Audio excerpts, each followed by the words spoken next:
అందరికీ నమస్కారం. Welcome to our channel south north అత్తాకోడలు. నేను చూపించే రెసిపీ వచ్చి palak rice and fruit salad. Lunch బాక్స్లోకి పిల్లలకైనా పెద్దలకైనా బాగుంటుందండి. ఒకసారి ట్రై చేయండి.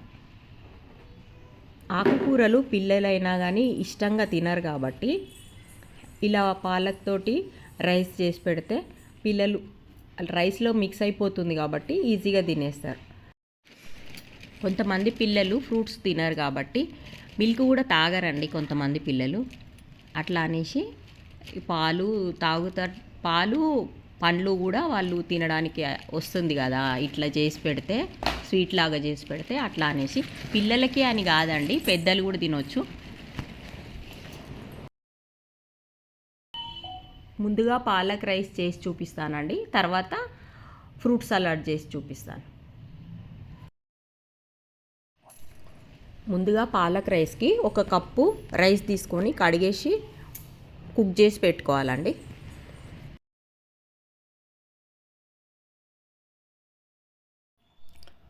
పాలక్ రైస్కి కావాల్సిన పదార్థాలు చూడండి.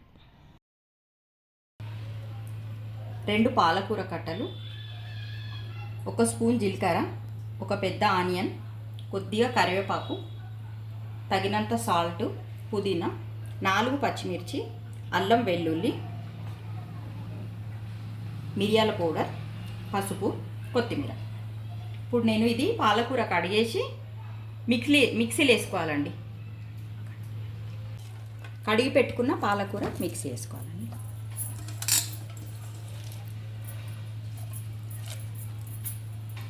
అల్లం వెల్లుల్లి, సాల్ట్, ఇది మిక్సీ చేసుకొని వచ్చినాక ప్రాసెస్ చూపిస్తానండి. ఓకే, పాలకూర గ్రైండ్ చేసుకున్నానండి. ఇలా అవుతుంది, పేస్ట్ లాగా చేసుకోవాలి. ఇది పాలకూర పేస్ట్ బౌల్లోకి తీసేసుకుంటున్నాను. ఇది పిల్లలైనా కొంతమంది ఆకుకూరలు ఇష్టంగా తినరు కదండి, వాళ్ళకి ఇట్లా లంచ్ లాగా డిన్నర్ లాగా లంచ్ బాక్స్కి ఇలా ప్రిపేర్ చేసి ఇస్తే ఈజీగా తినేస్తారండి. టేస్టీ ఉంటుంది, హెల్త్కి కూడా తిన్నట్టుగా ఉంటుంది అన్నట్టు. రైస్లో వెళ్ళిపోతుంది కదా, రైస్లో కలిపేసినట్టే అవుతుంది కదా, అలా పిల్లలు కూడా తినేస్తారు ఈజీగా. నేను ఇప్పుడు పాలక్ రైస్ ఎలా తయారు చేయాలో చేసి చూపిస్తానండి. రైస్కి స్టవ్ ఆన్ చేసి ప్యాన్ పెట్టేసి ఆయిల్ వేసుకోవాలండి. ప్యాన్ వేడైనాక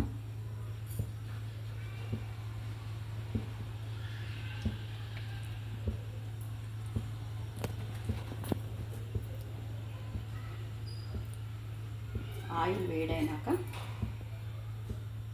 జీలకర్ర వేసుకో.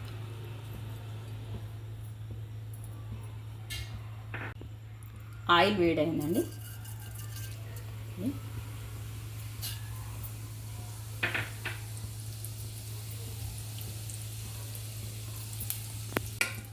జీలకర్ర కలర్ వచ్చిందండి కొద్దిగా.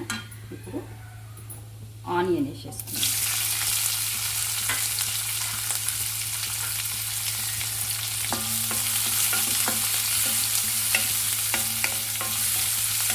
ఆనియన్ కూడా లైట్గా కలర్ చేంజ్ అయిందండి. ఇప్పుడు పచ్చిమిర్చి వేస్తాం.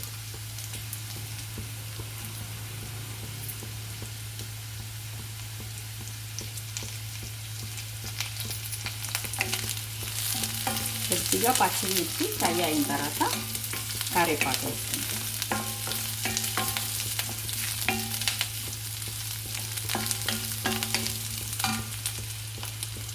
పచ్చిమిర్చి వేడైంది, కరివేపాకు,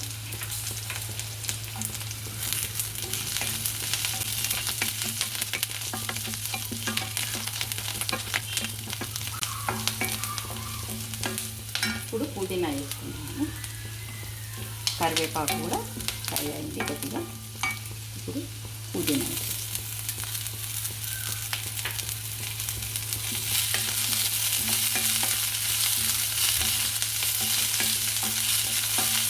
ఇప్పుడు పసుపు వేసేస్తాం.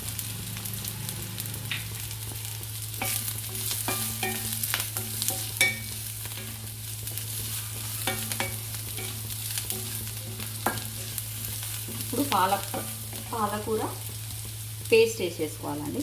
పాలకూర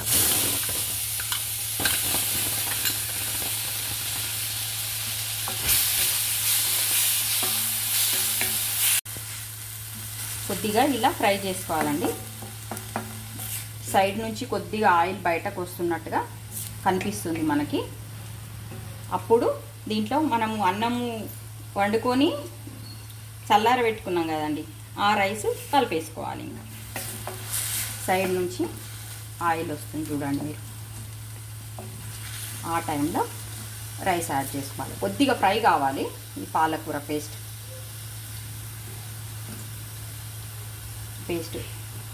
ఫ్రై అయినాకనే రైస్ వేసుకోవాలండి.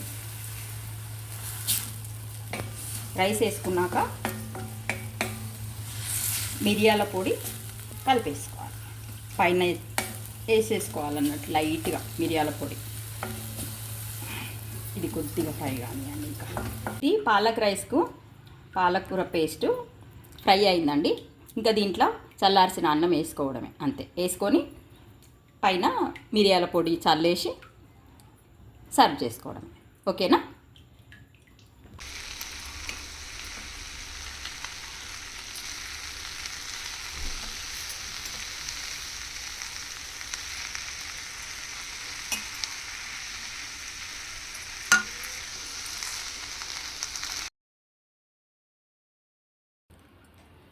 పాలక్ రైస్ రెడీ అండి. ఇది పెరుగు చట్నీతో తింటే చాలా బాగుంటుంది. టిఫిన్ బాక్స్ పిల్లలకైనా పెద్దలకైనా ఆకుకూర తినని వాళ్ళకి ఇలా చేసి పెడితే ఇష్టంగా తింటారండి. ఒకసారి ట్రై చేయండి. నేను ఇప్పుడు ఫ్రూట్ సలాడ్ చూపిస్తానండి. దానికి కావాల్సిన పదార్థాలు చూపిస్తాను నేను ఇప్పుడు. 1/2 litre milk, 1/2 cup sugar, 2 table spoons custard powder, milk made, బాదాం, పిస్తా, కాజు, కిస్మిస్, ఫ్రూట్స్. బ్లాక్ గ్రేప్స్ కూడా తీసుకోవాలి. ఇప్పుడు నా దగ్గర ప్రస్తుతానికి లేవు కాబట్టి ఓన్లీ గ్రీన్ గ్రేప్సే చూపిస్తున్నాను మీకు. గ్రీన్ గ్రేప్స్, అనార్, పోమగ్రానేట్, యాపిల్. మనకి ఇష్టం ఎంత క్వాంటిటీ అయినా తీసుకోవచ్చు ఫ్రూట్స్. ఇది ఇలాచీ పౌడర్, 2 బనానాస్ తీసుకున్నాను, 2 ఆరెంజ్, 2 అనార్, 2 యాపిల్, 2 బనానా తీసుకున్నాను. మీకు ఇష్టం ఇలా తగ్గించుకుంటే, ఫ్రూట్స్ తక్కువ ఉండాలనుకుంటే తగ్గించుకోవచ్చు, ఎక్కువ కావాలనుకుంటే ఈ క్వాంటిటీ వేసుకోవచ్చు. ఓకేనా? నేను దీని ప్రాసెస్ చూపిస్తాను ఇప్పుడు. ఓకే, నేను ఇప్పుడు ఫ్రూట్ సలాడ్ ఎలా తయారు చేయాలో చూపిస్తాను. ముందుగా బౌల్లో ఈ 1/2 లీటర్ పాలు తీసుకున్నాం కదండి, ఆ పాలు బౌల్లో పోసి మరిగించుకోవాలి. ఓకేనా? ఈ పాలు మరుగుతున్నప్పుడు నేను ప్రాసెస్ చూపిస్తాను మీకు. ఓకే, ఈ పాలు స్టవ్ పైన పెట్టేసి నేను అన్ని ఫ్రూట్స్ కట్ చేసి పెట్టుకుంటానండి.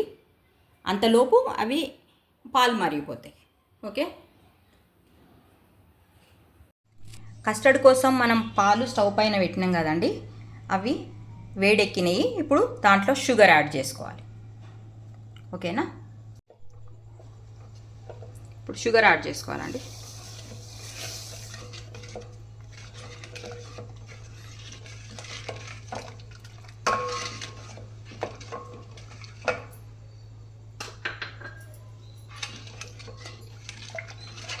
ఇది షుగర్ కరిగిన తర్వాత ఇది కస్టర్డ్ పౌడరు మిక్స్ చేసుకోవాలి. కొద్దిగా పాలు తీసేసి దాంట్లో కలిపేసుకోవాలండి. నేను చూపిస్తాను. నేను కొద్దిగా పాలు తీసి కలిపేయడం చూపిస్తాను. ఓకేనా? ఇప్పుడు పాలు పోసి కస్టర్డ్ కలిపేసుకుంటాం. చల్లటి పాలేనండి అవి. పాలు వేసి మంచిగా మిక్స్ చేసుకోవాలి పౌడరు. మిక్స్ చేసుకున్న తర్వాత ఇది మిక్స్ చేసుకున్న దాన్ని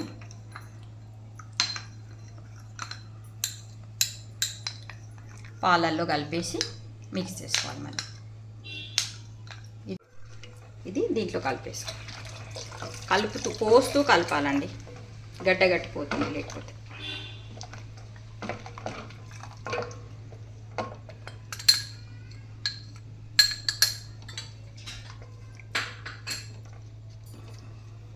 ఇది కొద్దిగా లైట్గా బాయిల్డ్ అయిన తర్వాత దీంట్లో మిల్క్ మేడ్ యాడ్ చేసుకోవాలి. కొద్దిగా స్టవ్ పెద్దగా పెట్టినా కానీ ఇక్కడనే స్టవ్ దగ్గర ఉండి కలుపుతుండాలండి, లేకపోతే సిమ్లో పెట్టేసుకోవాలి. సిమ్లో పెట్టేసి కలుపుకోవాలి. లైట్గా చిక్కబడిన తర్వాత దీంట్లో మిల్క్ మేడ్ యాడ్ చేయాలి. కొద్దిగా చిక్కబడిందండి, దీంట్లో మిల్క్ మేడ్ వేసేస్తాను. 50 ml వేసుకోవాలండి.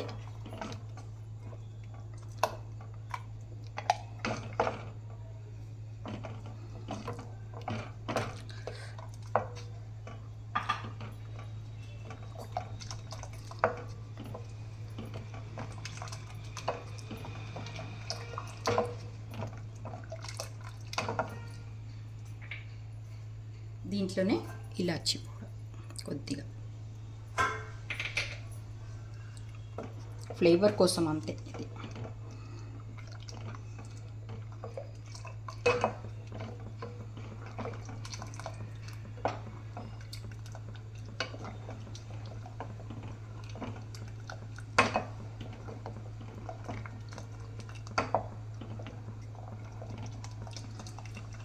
కస్టర్డ్ ఉడికినట్టుగా అయిపోవాలండి. ఇట్లా ఒకసారి ఇట్లా పొంగు వచ్చేలాగా అయిపోయినాక స్టవ్ ఆఫ్ చేసుకోవాలి. స్టవ్ ఆఫ్ చేసుకొని చల్లారబెట్టేసుకోవాలి. ఇది పూర్తిగా చల్లారిన తర్వాతనే ఫ్రిడ్జ్లో పెట్టుకోవాలండి. వేడి పైన మాత్రం పెట్టొద్దు, ఎట్టి పరిస్థితుల్లో వేడి ఉన్నప్పుడు పెట్టొద్దు ఫ్రిడ్జ్లో. పూర్తిగా చల్లారిన తర్వాతనే ఫ్రీజర్లో పెట్టుకోవాలి. సలాడ్కి మనము కస్టర్డ్ రెడీ చేసుకొని ఫ్రిడ్జ్లో పెట్టుకున్నాం కదండి, దాంట్లోకి 2 hours తర్వాత నేను ఇవన్నీ మిక్స్ చేసుకుంటున్నాను. మళ్ళీ కూడా ఒక 1 hour ఫ్రిడ్జ్లో పెట్టుకొని తింటే, ఎందుకంటే ఫ్రూట్స్ కూడా నేను కట్ చేసుకొని సపరేట్గా పెట్టుకున్నాను ఇవి ఫ్రిడ్జ్లో. ఇప్పుడు మళ్ళీ కస్టర్డ్తో పాటు మిక్స్ చేసిన తర్వాత మళ్ళీ ఒక 1 hour ఫ్రిడ్జ్లో పెట్టుకుంటే ఇంకా కూల్గా అవుతుంది కాబట్టి టేస్ట్ బాగుంటుంది. ఇది పిల్లలు, ఫ్రూట్స్ తినని పిల్లలు ఇలా ట్రై చేసి పెట్టండి పిల్లలకి. ఫ్రూట్స్తో పాటు కస్టర్డ్ మిక్స్ అవుతుంది కాబట్టి వాళ్ళు ఇష్టంగా తింటారు. ఓన్లీ ఫ్రూట్స్ కనబడకుండా వేరే ఏదో స్వీట్ అనుకొని తినేసేస్తారు వాళ్ళు. ఓకేనా? నేను ఇప్పుడు చూపిస్తాను చూడండి. దాంట్లోకి కట్ చేసి పెట్టుకున్న బాదాం,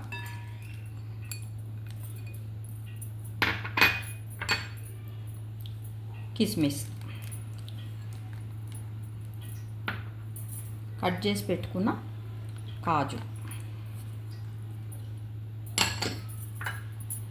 కట్ చేసి పెట్టుకున్న పిస్తా,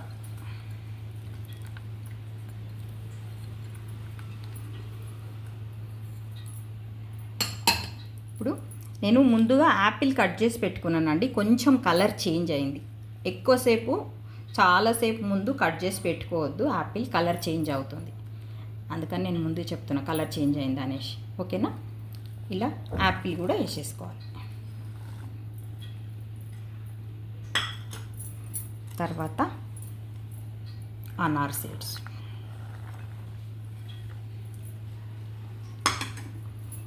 తర్వాత గ్రేప్స్. నా దగ్గర గ్రీన్ గ్రేప్సే ఉన్నాయని గ్రీన్ గ్రేప్సే వేసానండి. బ్లాక్ కూడా వేసుకోవచ్చు, చాలా బాగుంటుంది. ఇంకోటి, ఈ ఫ్రూట్స్తో పాటు బనానా అప్పుడే వేసుకోవద్దండి. తినే ముందు, సర్వ్ చేసుకునే ముందు బనానా పీసెస్ కట్ చేసుకొని సర్వ్ చేసుకోవాలి. లేకపోతే బనానా కూడా బ్లాక్ అయిపోతుంది, ఫ్రిడ్జ్లో పెడితే బనానా బ్లాక్ అయిపోతుంది. అందుకని ఫ్రిడ్జ్లో పెట్టే ముందు కానీ పెట్టిన కొద్దిసేపు మళ్ళీ పెట్టాలనుకున్న బనానా వేసుకోవద్దు. సర్వ్ చేసుకునే ముందే బనానా కట్ చేసి సర్వ్ చేసుకోవాలి. ఓకేనా? ఇది నేను తర్వాత వేసుకుంటాను, అందుకే దీంట్లో కస్టర్డ్లో వేయట్లేదు, ఇది సైడ్కి పెట్టేస్తున్నాను. సర్వ్ చేసుకునే ముందు బనానా కట్ చేసుకుంటాను. ఓకేనా? దీంట్లో ఏ ఫ్రూట్ అయినా మీకు నచ్చిన ఫ్రూటు వేసుకోవచ్చండి. ఓకేనా? ఇది ఇలా ఉంటుంది. ఫ్రూట్ సలాడ్ రెడీ అండి. పైనాపిల్ వేసుకోవచ్చు, దీంట్లో బ్లాక్ గ్రేప్స్ వేసుకోవచ్చు, ఇష్టమైతే ఆరెంజ్ వేసుకోవచ్చు. ఎనీ ఫ్రూట్స్ మీకు ఇష్టం.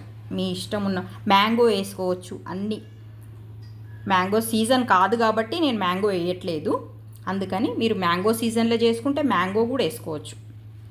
ఓకేనా? పిల్లలు ఇలా చేసి పెడితే తింటారు ఇష్టంగా. మనం చుట్టాలు ఎవరైనా ఇంటికి చుట్టాలు వచ్చినప్పుడు కూడా చేసి పెట్టుకోవచ్చు అండి. ఓకే, ఫ్రూట్ సలాడ్ రెడీ అండి. కొద్దిసేపు ఒక 1 అవర్ ఫ్రిడ్జ్లో పెట్టుకొని సర్వ్ చేసుకోవచ్చు. ఇంతకుముందు 2 అవర్స్ పెట్టుకున్నాం కదా మనం, ఇప్పుడు ఒక 1 అవర్, హాఫ్ అన్ అవర్ కొద్దిగా ఫ్రూట్స్తో పాటు కూల్గా అయినాక తినేసేయచ్చు. Palak rice and fruit salad ready అయిందండి. ఒకసారి మీరు కూడా ట్రై చేసి చూడండి, చాలా బాగుంటుంది. హెల్త్కి కూడా మంచిది కాదండి, అందుకని చెప్తున్నాను. Okay, like, share and subscribe our channel south north అత్తాకోడళ్ళు. Thank you, bye.